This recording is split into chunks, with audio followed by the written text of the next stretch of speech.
Good morning, everyone. So we're going to be presenting on our anaerobic digestion system for use on cruise ships. So my name is Webb, and these are my associates, Joe Crozier, Jacob Barlow, and Chase Kelley. So here at Green Wave Design Group, we are dedicated to providing the highest quality in engineering design services with a commitment to environmental consciousness and sustainability. Just an overview of what we're going to talk about today. So we're going to start out with some introduction, going to go through the current cruise ship waste treatment technology, as well as comparisons between the anaerobic digestion and aerobic digestion systems. And we're going to go through our design review, which includes our process overview and engineering calculations, process safety and unit operations, which we will cover our FMEA, failure modes and effects analysis, and our process control schemes. And then our last analysis will be our economics, which includes our total system costs as well as the economic benefits. And then we'll just leave you off with some of our conclusions and recommendations. We're going to start off with just kind of the state of the industry right now as far as waste treatment goes on cruise ship systems and what our project is going to do to improve upon that. So basically our purpose is to improve the waste treatment and basically avoid any large costs associated with that to make it very marketable. And we want to, obviously the constraints are space limitations on the ship itself. You only have so much room to work with, and they have to have room for their, as many customers as possible on the ship. And then the varying size and feeds of the waste on different cruise ships and different models. And some of the challenges that we've ran into over the course of this project were kind of a lack of transparency in the cruise ship organization as a whole.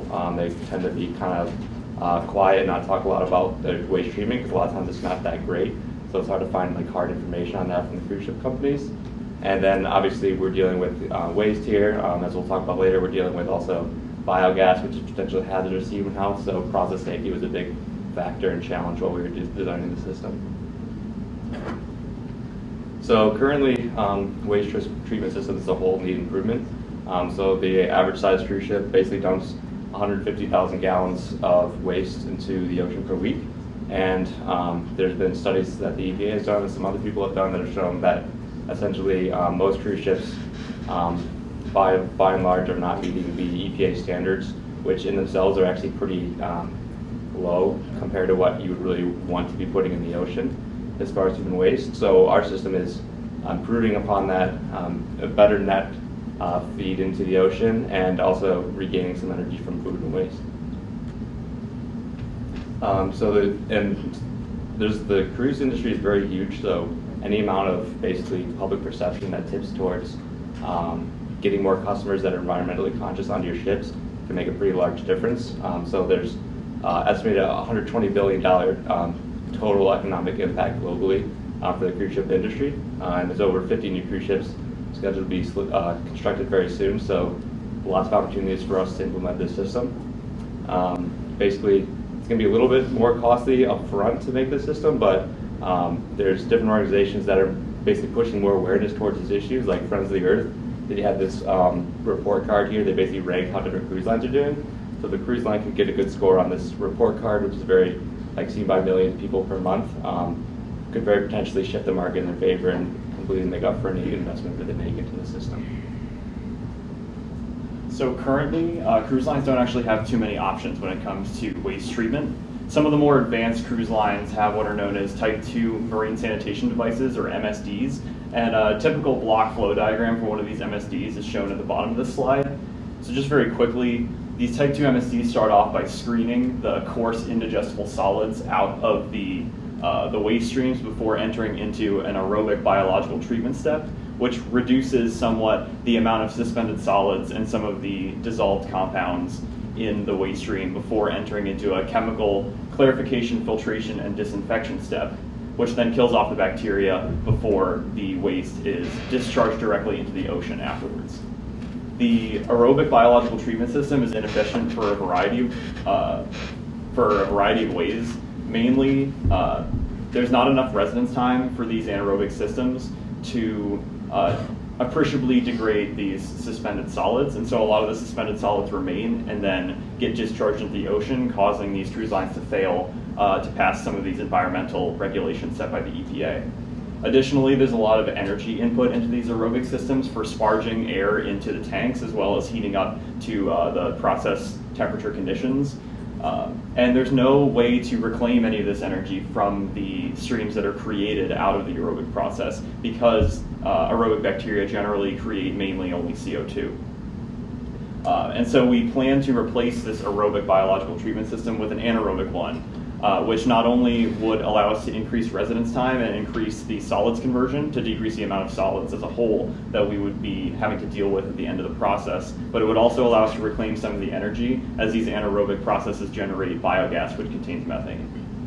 Uniquely, we'd also be able to incorporate the food waste stream from cruise ships, which is currently unutilized and just straight dumped into the ocean.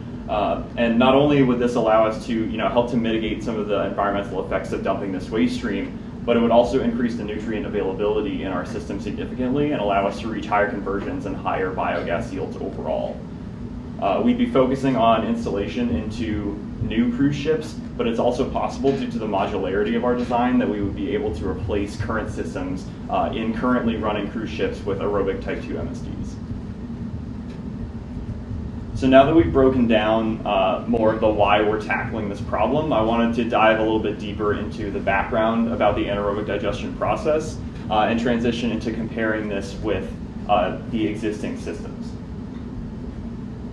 So anaerobic digestion is a complex series of biological pathways, and it consists of 4 main stages, as you can see in the table here: hydrolysis, acidogenesis, acetogenesis, and methanogenesis. As a whole, though, the process generally converts indigestible organic solids in the form of macromolecular carbohydrates, fats, and proteins, all the way down into their most simple constituents, mainly methane and CO2, with a couple of other byproducts. The step in the process that limits the conversion the most is the hydrolysis step, as during this step only about 50% of the non-dissolved solids can be broken down into monosaccharides, amino acids, and fatty acids. The second step, also to note, acetogenesis, is where some of our more noxious byproducts are generated in small amounts, namely hydrogen sulfide and ammonia, and we'll talk a little bit more about how we're dealing with these in the safety analysis later on in the presentation. And then jumping down to the bottom is the methanogenesis step, where the methanogenic archaea and bacterial species are producing methane out of the products of the first 3 stages. And this methane is what gives the biogas its energy content that we'll be using to reclaim energy from the process.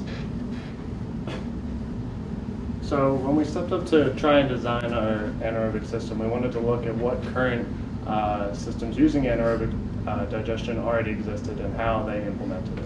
So there's a couple different operating parameters you can tune. One of the main ones is temperature that you run at, and 67% of 80 facilities in Europe and mainly around the globe, but in this one study in Europe, basically found that they all ran at mesophilic conditions.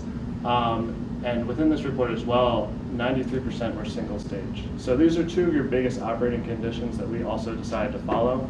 The main thing with the single stage is, from that previous slide, you can separate out some of those reaction steps into either 2 reactors or 1. Obviously, if you separate it out, you increase costs and some other things. But so we stuck with single stage for our system. What you find is usually you get around a 40% conversion of your volatile solids. And also, this output sludge that you get at the end can actually be classified as a Class B biosolid by the EPA and can be used for composting usage. And just a little comparison of biogas that we're going to be utilizing to natural gas. It has about 2/3 of the energy content, so it is still very useful.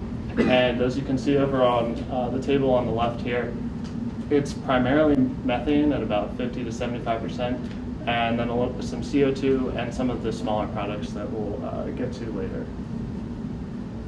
And so some of the stuff that Chase mentioned a little bit earlier, but when you compare the 2 systems here, your biggest factor is the operating solids content that you have. And so we can operate at around 15% for anaerobes, whereas you need to have only about 1.5 to 3% for aerobic systems, because you have to be constantly pushing oxygen through the system, and it has to be available to all the species or they won't be able to survive.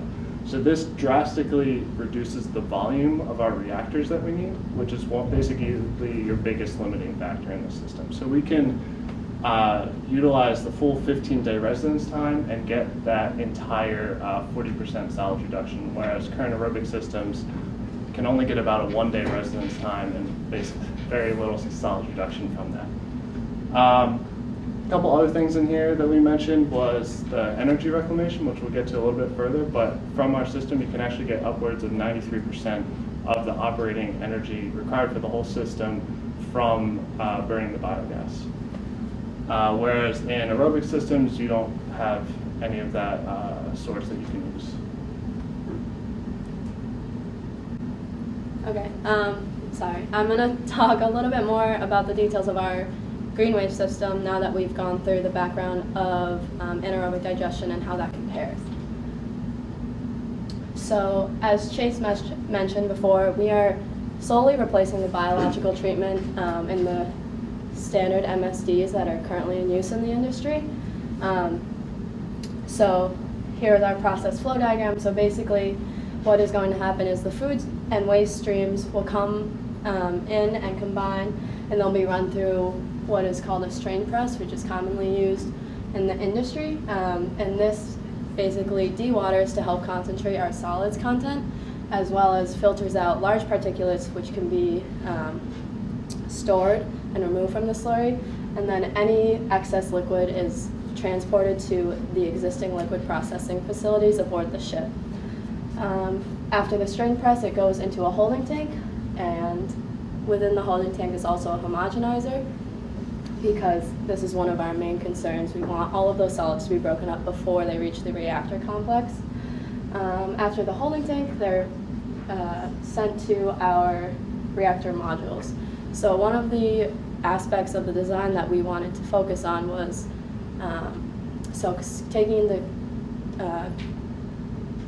taking into consideration of the size constraints and also the varying sizes of ships.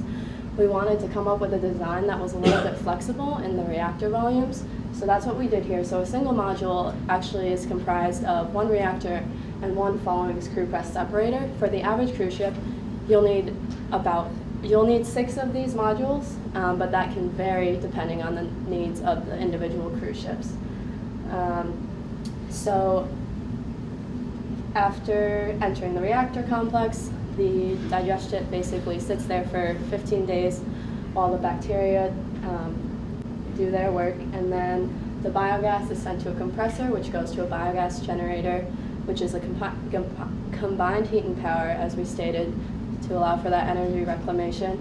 And then the solids goes through a screw press separator to further concentrate the solid compounds to go into the Class B biosolids, which, as we've stated, can be resold as fertilizer. And then, again, the excess liquid goes to continuing liquid processing facilities. This is an isometric view, as well as kind of a footprint of what our system would look like given the overall length of the ship. So those blue arrows indicate basically the flow of the waste slurry as it travels through our system. And as you can see, we have the 6 reactors, and they are in parallel, which allows for a bit of redundancy in case of one reactor failure. So given the size constraints, we sized all of our reactors and holding tanks to be no more than 1 story or 3 meters high. And as you can see from the schematic on the right, it's really kind of a minimal impact on the overall space constraints of the ship. So the mass balance for our system was completed through a combination of the inlet stream information from the EPA waste discharge report that they published in 2008, as well as typical conversion rates that you'd see for anaerobic digestion processes in wastewater treatment facilities on land in the literature. And so we determined through a lot of research that a 15-day solid retention time at 15% solids is typical for anaerobic digestion systems and would allow us to have a 40% solids conversion, yielding approximately 850 cubic meters of biogas per day, as well as 5,000 kilograms of these Class B biosolids that can be removed and sold at specific ports. Additionally, it's worth noting that the food waste here is what allows us to get such high biogas yields and conversion rates in this system by, again, increasing the nutrient availability within the reactors and providing a more favorable environment for these anaerobes to grow and feed on the solids in the system. Also, like Caroline already mentioned, the liquid streams that are produced during this process, during the concentration and dewatering steps, are going to be passed to the currently available treatment systems that are already existing in type 2 MSDs, as we're only going to be replacing the aerobic bacterial treatment stage. Also, we've completely defined the energy balance based on a combination of equipment specifications for some of the equipment that we will be using in the system, as well as engineering calculations for heat transfer and mass transport. And as you can see in the table on the right, it's a little bit cut off, but the main consumer for energy in our system is going to be the anaerobic digestion SCRs, as you might imagine. The agitators need to be able to constantly stir this viscous slurry, and the heat jacket is there to ensure that the reactor operates at the 35-degree mesophilic condition. So it needs to heat up the inlet to that temperature, as well as account for any heat loss through the jacket itself. However, we are able to reclaim about 93% of this energy usage from the combustion of biogas through the combined heat and power generator. The thermal energy that you produce during that combustion process actually exceeds the amount of heat energy you need for the jackets approximately twofold, and so we're very confident that we'll be able to provide all of the heating requirements for the SDRs by the combustion of biogas alone. And so for the average cruise ship, you'd only need about 11.4 kilowatts of external power required, which translates to about $6,000 per year of diesel fuel, which you would be using in this context to provide electricity. So now that you have a good idea of what our system's like and how it operates, I'm just going to walk you through real quick some of the highlights of the safety analysis that we performed on it and what steps we're taking to make sure that it's reliable and safe. So the main three priorities while we were conducting the safety analysis was containing all process streams, avoiding system backups, and protecting the bacteria themselves. So as far as the process streams go, obviously they contain human waste as well as food waste, and the biogas stream that's generated through digestion contains methane and hydrogen sulfide. So those are all things that we don't want leaking out. They either cause a big mess or a human health hazard or both. For the backups scenario, basically if there's something in our system that prevents us from passing anything through, it's going to back up all the way to the source. So think toilets, stuff like that. The worst case scenario would be, the last resort basically would be to just start purging directly into the ocean, which is obviously defeats the whole purpose of our system. So we want to have redundancy and avoid any potential for backup. And then for the bacteria themselves, they're sensitive to temperature and pH. So we have to monitor the inlet flow and make sure that they're always at the temperature they want, and also the flow rate and any kind of conditions that are not ideal will impact effectiveness and possibly even kill off some of our bacteria. So we conducted a failure modes and effects analysis, or FMEA, and from this we took kind of the highest risk priority numbers and made those kind of our primary concerns, which we've listed out here, and I'll just quickly walk through those with you. So as I mentioned before, bacteria rely on a certain pH to perform at their highest efficiency and to also survive if it gets too extreme. So we'll have a pH probe on the holding tank to detect any problems with the inlet flow, and that tank will also be buffered. Even with these measures, if there's kind of a very fast surge, it will basically require a shutdown to try to figure out what's going on with a very out of spec pH. Like I mentioned before, biogas is potentially hazardous to human health, so we'll have air sensors on the outside of the system, as well as pressure sensors to determine a leak in those lines. If the solids are not completely homogenized by the time they get through to the system, it's not really going to cause any huge problems to health or the bacteria themselves, but our system efficiency will go down and basically, again, defeat the purpose of the system. So we need to basically have routine maintenance to check that and make sure the homogenizers are working as intended. As far as the digester temperature goes, we're going to have thermocouple there and feedback control to make sure that we're maintaining our bacteria at the optimal temperature that need to be at to operate effectively and stay healthy. And the flow rate itself, if there's too high of a flow rate, basically you could end up washing some of your bacteria out. If it's too slow, you're going to start backing up into your holding tank, So again, we'll have feedback control on that and having the pump speed optimized to make sure that we're always at the flow rate that we need to be at. And I mentioned a few times we're going to have feedback control systems in place to make sure that all of these safety conditions are met. So as far as solid removals goes, we'll have flow meters to detect basically when input flow is coming through, and those will control how much we need to pump into the system. We'll have a secondary strain press that's there as a redundancy, so eventually there'll be some cleaning procedures, or if the strain press breaks down, we will then transition over to the secondary strain press so we don't have a total system backup in case of any of those scenarios.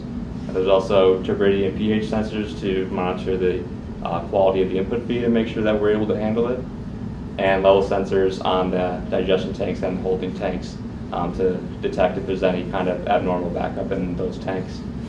For the anaerobic digesters themselves, basically we've got feedback control monitoring the temperature and flow rate through the reactors, as well as the temperature and pH as kind of a secondary check to make sure that the feed is okay by the time it gets to the digesters. And for the biogas generation, like I said, we're going to have sensors for air sensors to detect any of the biogas leak, and as well as pressure sensors for that. And so this is just a summary overall of the all the process controls here, and those are contained with the P&ID. So you'll notice kind of on the bottom left there, that's basically the holding tank control system with a pump being controlled by feedback control. And you have the secondary strain press there above it. And then on the right is the anaerobic module, so there'd be 6 of those for an average size ship with more feedback control there. Okay, so given our process design and then some of our safety considerations, I'm going to be walking through some of our equipment specifications. So as Joel mentioned, safety was one of our primary concerns, and we wanted to design for that in our equipment listing. So we kind of built in these redundancies just in case of a system failure. So as he mentioned, our main concerns are system backup, and then the actual conditions of the bacteria. So in order to address some of these issues, we have a redundant homogenizer, extra slurry pumps in case one fails. We have extra agitators to not only ensure the full lifetime of the CSTR is maintained, but also to ensure mixing so that the bacteria can all be in the proper conditions. And then there's some built-in redundancy as there's strain presses for each reactor. So in case of failure of one, the slurry can be rerouted to the other 5 for the average cruise ship. So our cleaning procedures are kind of based on industry standards in the wastewater treatment. So there wasn't really a clear consensus on how often these anaerobic digesters should be cleaned. It kind of depends on the process.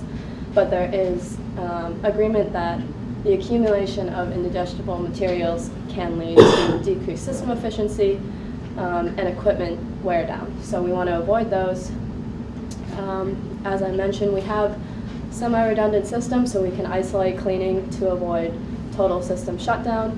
And basically our cleaning procedure will consist of 3 main stages. So preparation will clear any major obstructions from piping, valves, equipment.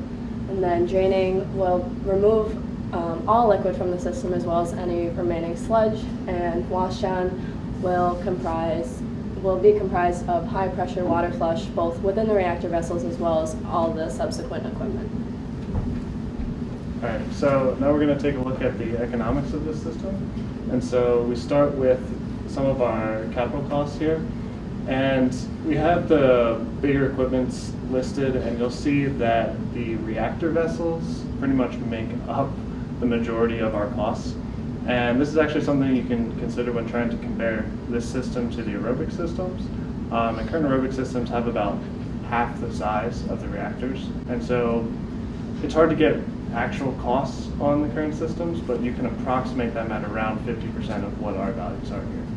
But as you work through, you'll find our major equipment costs, and we included 30% contingency costs as well, and we end up with roughly a $13 million capital cost price tag on this.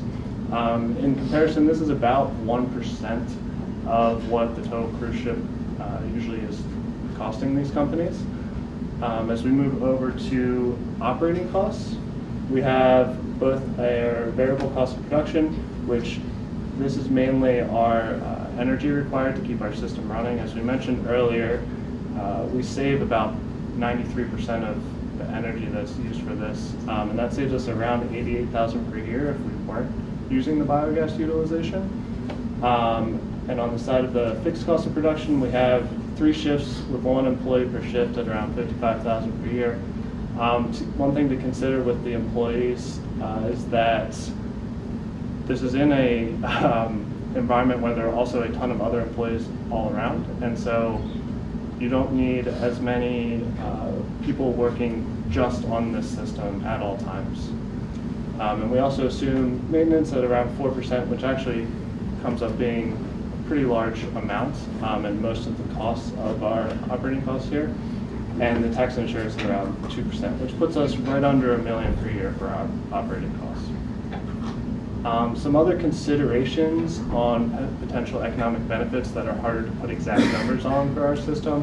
One is revenue from biosolids for compost. We found a couple references on what this can be. One low end is around $10 per foot cubed, which is about $650,000 a year. Now the problem with this is we don't know transportation costs, how often each port that there will be available buyers for this. So that's not a solid number, but just to put in perspective. Increased adherence to EPA regulations is a big one. So there's many instances of fines upwards of 40 million for not reaching these regulations. And so if we can ensure that you can reach these regulations consistently, you save a lot of money by cutting corners and by not cutting corners here. And again, another thing that's a little bit harder to put an exact number on, but if you have a more environmentally friendly image, you may also increase the sales. And so one little number crunching thing here is one of the average cruise lines, if you increased their traffic by 0.01%, you would increase this by about $1 million per year, which that alone would cover the operating costs of our system. So now that we've gone through some of the more technical and economic aspects of our system, I just wanted to wrap up by going through our conclusions and some recommendations for future work. So we're pretty confident at GreenWave that this anaerobic digestion design would be not only an economical replacement for aerobic digestion systems, but it would also vastly improve cruise ships' current waste treatment. So anaerobic digestion is a proven technology in municipal wastewater treatment, and so all this is a reapplication of this technology to a new market, namely the cruise ship market. So not only will we be able to incorporate food waste stream, which would be a waste stream that hasn't been treated previously, but we would also be able to raise the total solids conversion to the unparalleled 40% value that you'd never see in currently available aerobic treatment systems. And less solids in the effluent means less impact on the environment and less likely to fail regulations for suspended solids and fecal cold form standards. And we believe that this is a very distinguishing trait for us in this competitive cruise ship market, which is a $120 billion market in total. We also believe that even though we have larger capital costs than the aerobic treatment systems, we believe these are offset by the lower operating costs of our system. Namely, the reclamation of 93% of our energy from biogas generation allows us to reduce our utility costs only to about $6,000 per year. And any other operating costs in the system are going to mirror the aerobic system's operating costs as well.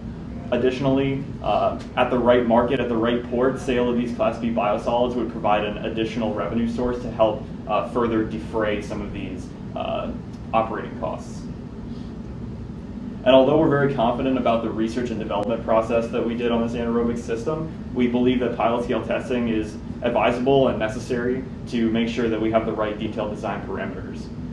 So we designed a couple of experiments at pilot scale, not only to verify our claims for biogas and biosolids production rates from the literature that we've seen, but also to make sure that these anaerobic digestion bacterial cultures are stable to a wide variety of perturbations that a necessarily heterogeneous waste stream is going to provide. And we need to make sure that our process control systems are sufficient enough to take care of these perturbations.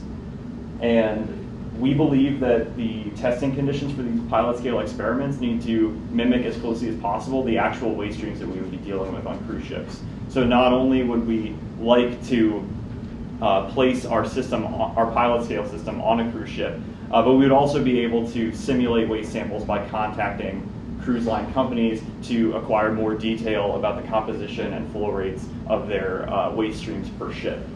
And we would want to make sure, again, that we would be accounting for the disturbances that are necessary in any waste stream, especially those produced on a cruise ship, because flow rates, pH levels, and solids content, among other things, are going to change day to day in a necessarily heterogeneous waste stream. And so we need to make sure that our process control and our system stability reflects that.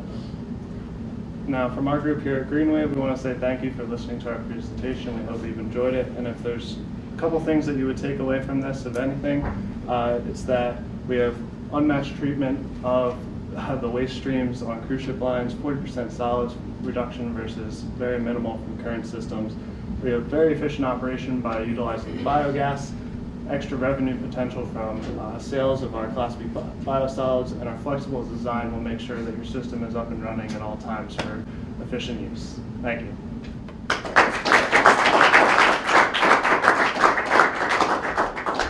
Any questions?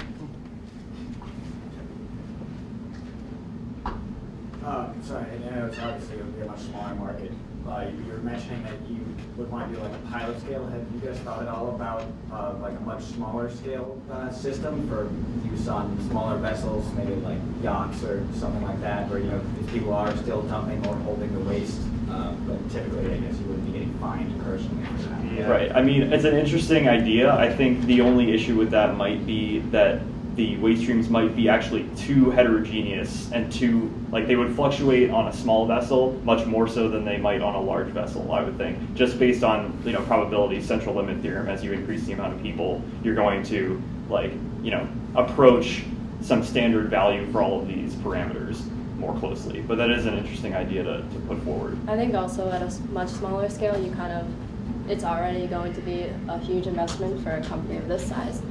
So you kind of lose out on some of those benefits, and you wouldn't really see any return. And because it's kind of a volatile system, it wouldn't be something that we'd recommend for like an everyday user.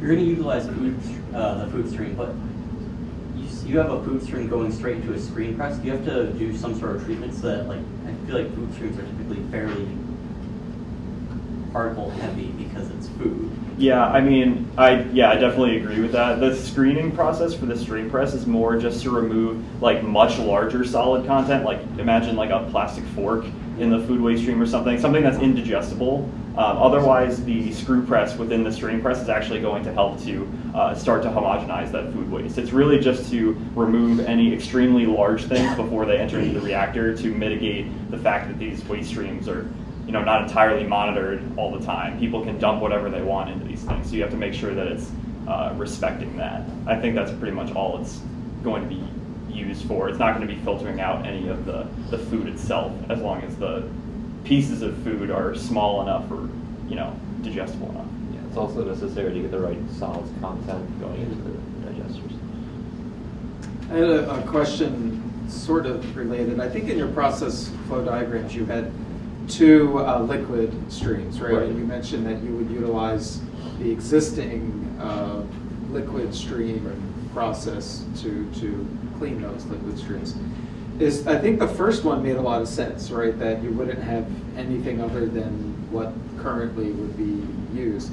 But the second one, is there anything in that stream that currently is not going through cruise ship cleaning processes? I mean, Can you go to that? Yeah, that I'll run back to the PFD. But yeah. So, I mean, one thing, the variety of bacteria that you have at that point may be different. The current... Yeah, it's that second. Yeah. So, after this, you'll see is kind of you can't really read it there, but you have basically a big chlorine disinfection stage. And so, I mean, ideally, the variety of bacteria that you just have from the waste stream is going to be even bigger than what we're introducing here. Right. And so from a bacteria standpoint, there shouldn't be anything that's tragically different. They can't be handled by the same chlorine disinfectant system to get below those coliform standards. From like small molecule standard, I don't know if there would be anything that would be detrimental at least. Yeah, I wouldn't expect it to be an issue, but again, that's something that we could look into during the pilot testing phase, whether something like that is an issue. Also, I failed to mention that a pilot testing evaluation of maintenance times would also be, or maintenance periodicity would also be something that we would want to look into as well. I think, again, your question also goes back to the lack of information available to us, Right. just from like an internet search. Just the lack of knowledge about what these cruise ships actually practice has just allowed them to kind of just ignore the fact that their treatment systems might not be up to date. So it leaves a lot for questions on our part of exactly what these treatment systems are Right, really what you like. might need to add Exactly. to that second liquid. Yeah, so what exactly is going through the liquid One thing I processing. can imagine is like an extra buffering step or something like that. If you don't want to throw out very low pH streams or anything.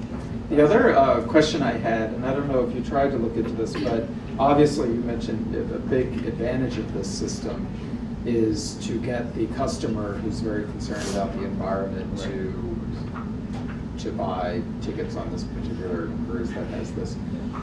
Did you see any examples of that for other industries? Like I'm wondering for green resorts or vacation places where their sales have spiked by some percent. Were you able, like maybe that doesn't exist, but were you able to kind of? It's hard to get an say. I estimation? mean, most of it is like advertising gimmicks, but I mean, you can see it. No offense, you can see it here too with like the new buildings that go up and the certifications. A lot of that is mainly advertising and making people feel good about what they're using. And so it's really hard to put a number on that. I haven't seen any specific numbers that people throw out, and it's probably because it varies drastically. I think it'd be a very interesting data science project. Yeah, it would be interesting to look at on the whole, like what effect green marketing has on systems. But we were and not trying able to find it. separate that out Yeah. from just using marketing Right. on some small incremental change you've made Yeah. to green technologies is a very good point. Yeah, Other questions? So you said there's very heavy fines for not meeting this, or these standards set forth by the EPA, but obviously it seems like most cruise lines don't ever really have to deal with actually having to pay those fines. Are there any kind of like incentives or like certifications that these cruise lines could maybe get by implementing this technology that would like further, I guess, incentivize them to adopt it? So there are certain areas in the world, like in Alaska and things like that, where you need extra, you need a form of certification to be able to sail a cruise ship there because they protect their waters at a higher standard than a lot of other places. So that's one example of possibly, helping in that area of reaching some of those certifications. But as you mentioned, it's hard. The reason people don't get fined a lot is because if you can imagine, it's hard to catch these types of instances. So it's hard to say how often, you would be saving someone from being fined. Yeah. The companies, though, like Princess Cruise Line was convicted of like 7 felony charges and did have to pay the $40 million. But it was through, as Jake said, like a whistleblower that just said that he'd been working in those conditions where they were basically just dumping unregulated waste. But we saw like just a bunch of different sources that stated this increased pressure from like environmental agencies and even non-governmental groups that are concerned with, especially because the industry is becoming so large. There's the example of that Friends of the Earth website with the report card. So in theory, if you get a good grade on that, you're going to be. And there were some Fs on that. There were some Fs on that. Oh yeah. It's mostly Fs, honestly. All right, well, we should thank our Green Wave group again.